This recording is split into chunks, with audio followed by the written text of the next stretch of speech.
Pangulong Bongbong Marcos namigay ng mga patient transport vehicles sa mga LGU sa Luzon. Umabante sa balita si Abante reporter Aileen Taliping. Abante Radyo Balita sa tanghali.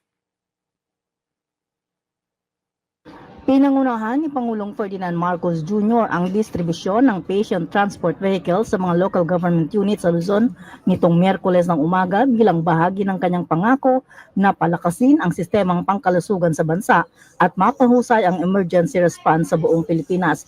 Ang distribusyon ay ginanap sa Quirino Grandstand sa Luneta bilang bahagi ng inisyatiba ng Pangulo na mabigyan ng bawat LGU ng maasahan at kumpleto sa gamit na medical transport.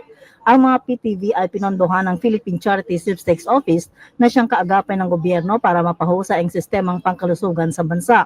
Nauna nang nabigyan ang iba't ibang LGUs ng 567 na PTVs simula noong Enero at target ng administrasyon na maipamigay ang 985 na units sa loob ng taong kasalukuyan. Ang programa ay pinondohan ng 2.2 billion pesos at nakapag-aproba na ng 1,000 PTVs na kumpleto sa kagamitan kabilang na ang oxygen tank, blood pressure monitor at iba pang supply upang masiguro ang ligtas at napapanahong transport ng mga pasyente. Ako si Aileen Taliping ng Abante Radyo. Ito ang balitang mabilis, mabangis at walang mintis.